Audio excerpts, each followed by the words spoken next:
2,5 года назад случилось у нас несчастье.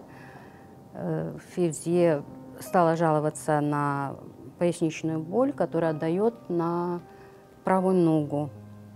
Вот 2 дня так вроде бы не сильно, а потом ночью сильно стала болеть нога. И мы поехали в больницу со своими ногами, все было хорошо, только боль была. Доехали туда, сказали, надо сдать анализы. Врачи пришли, проверяли. Вот во время сдачи анализов она упала, у нее отказали ноги.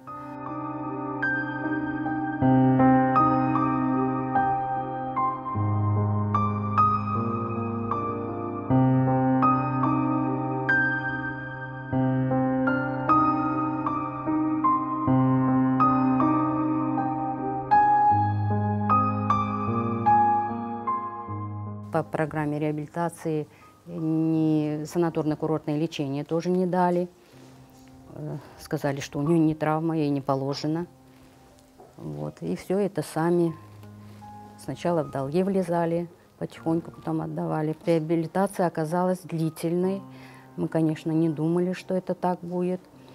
И поэтому постоянно нужны были деньги. И было очень тяжело.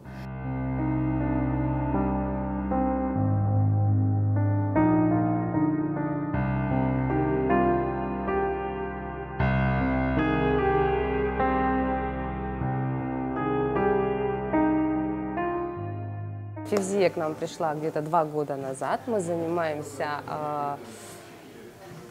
каждых полгода по месяцу.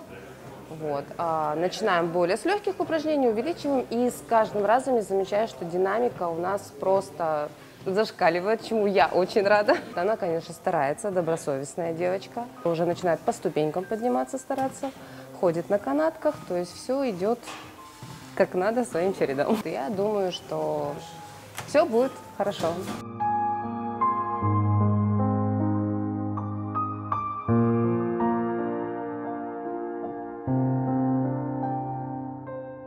Каждые 3 месяца нам нужно 200 000 рублей.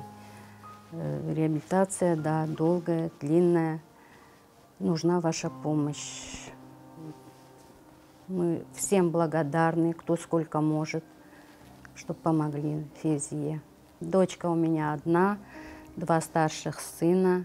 Я хочу, чтобы она ходила своими ногами, чтобы все у нее было хорошо и чтобы она была счастлива. Я этого очень желаю. Я мечтаю встать на ноги и ходить как раньше. Я нуждаюсь в помощи, хотела бы обратиться к людям, чтобы кто как сможет, тот помог, потому что это очень трудно. Ты пытаешься как-то заниматься, и морально так, и физически устаешь, но все равно я никогда это не брошу, я до конца, и я встану обязательно на ноги.